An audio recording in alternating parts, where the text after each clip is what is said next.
Aksi pencurian di klinik Athena milik Dr. Richard Lee diduga rekayasa demi konten belaka. Lalu bisakah pemilik klinik dipidana? Kita akan membahasnya bersama dengan pakar hukum pidana Asep Iwan Iriawan dan Kasat Reskrim Polresta Padang Kompol Dedi Andrian Syahputra yang bergabung melalui sambungan telepon. Pak Dedi dan Kang Asep, selamat sore. Selamat sore juga Pak Dedi. Ya, waalaikumsalam. Terima kasih atas waktunya bersama kami, Kang Asep dan juga Pak Dedi. Pak Dedi, saya mau konfirmasi dulu. Ini awal mula polisi kemudian mulai melakukan penyelidikan ini, apakah atas dasar laporan dari pihak klinik yang melaporkan ada pencurian itu, atau bagaimana, Pak Dedi? Ya, terima kasih. Jadi laporan yang kami proses adalah laporan yang kami terima dari laporan masyarakat pada tanggal 2 Mei 2024. Kemudian statusnya kita naikkan pada tanggal 6 kemarin karena dari pelaku sendiri sebagai membuat laporan polisi pada tanggal 6 tersebut. Sementara sekarang prosesnya sedang berjalan, kita sudah melakukan menjadwalkan pemanggilan terhadap pihak-pihak terkait. Apakah sudah ada kesimpulan sementara Pak Dedi berkaitan dengan kasus ini, betul atau tidak ada rekayasa itu? Tentu jadi ya harus melakukan penyelidikan dulu, kemudian proses hukumnya berjalan, tapi perkembangan atau dari hasilnya nanti kita sampaikan.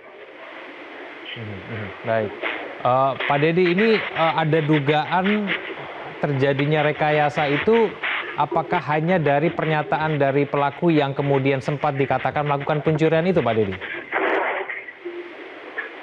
Ya, sementara memang dari pernyataan dari terduga pelaku pencurian di klinik Athena pada saat dilakukan pemeriksaan interogasi oleh petugas kami penyidik dari saudara Fendi sendiri yang menyampaikan seperti itu. Oke, Kang Asep, apabila terbukti memang ada rekayasa, apakah pemilik klinik bisa ikut dipidana? Ya, sekali lagi kali itu tindakan pidana. Kan dia melaporkan ada pencurian. Faktanya kurang jelas ya penjelasan tadi, suaranya nggak nyampe.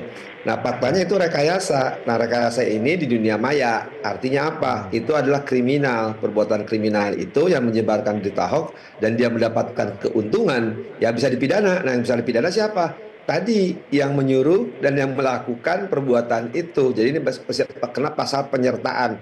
Baik yang menyuruh maupun yang melakukan harus dipidana. Karena intinya dengan penyebaran hoax itu yang bersangkutan dapat keuntungan kan?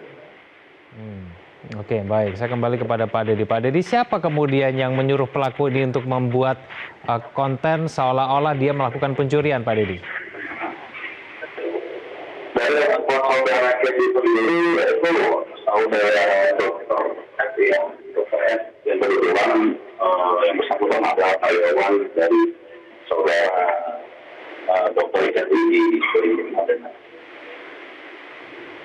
Oke, suaranya agak nggak jelas Pak Dedi, tapi saya coba tanya lagi Pak Dedi, apakah pihak kepolisian sudah berhasil memintai keterangan dari pemilik klinik, lalu kemudian dokter yang kemudian diduga meminta agar pelaku ini seolah-olah mencuri itu, sudah berhasil memintai keterangan dari orang-orang ini Pak Dedi? Jadi pada saat kita melakukan penyelidikan dugaan pencurian, saudara klinik sudah masuk dan kita sudah mencoba melakukan interogasi. Kemudian untuk yang lama itu belum bisa kita lakukan pemeriksaan pada saat itu dari saudara. Dari IM-nya, saudara Emma termasuk dokter Biknya sendiri belum mau dilakukan pemeriksaan pada saat itu karena mereka tetap beranggapan pada saat itu bahwa masalah pencuriannya sudah selesai karena sudah dilakukan perdamaian dengan pelapor. Nah, hal ini berbeda dengan apa yang disampaikan oleh si kedua pelapor sendiri bahwasanya yang disampaikannya pencurian itu adalah karena atas perintah dari saudara Vicky. Oke, Kang Asep, apabila kemudian menurut dari pihak klinik kecantikan kasusnya sudah dinyatakan selesai karena sesuai dengan kekeluargaan, apakah kemudian menutup unsur pelanggaran pidana itu? Kang Asep? Ya, ini berita ini hoax ini dan dia dapat keuntungan bukan delik aduan, tapi tindak pidana biasa.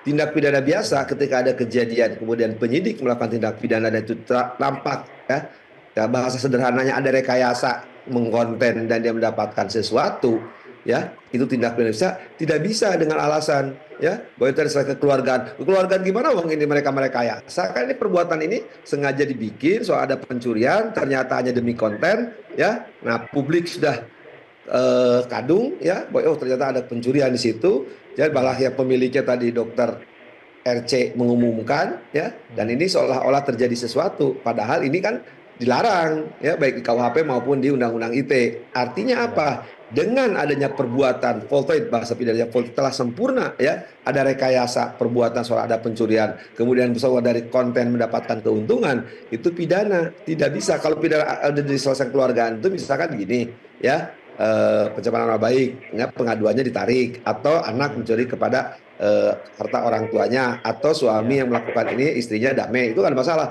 tapi kalau tindak pidana ini di dunia maya yang telah menyebarkan ya katakan tanda petik hoax tadi ya dan dia mendapat keuntungan ya nggak bisa dong sekarang penyidikan harus terus berlangsung sampai selesai jangan sampai orang sekarang lagi musim-musim hoax yang membahayakan kan nah yang membahayakan harus diproses jangan nanti dengan dalih apapun udah nggak bisa karena perbuatannya udah menyangkut kepentingan publik ya berita yang harus dari berita-berita yang baik dinyatakan dengan berita-berita ternyata hoax dan dia mendapat keuntungan ya harus diproses pidananya harus jalan.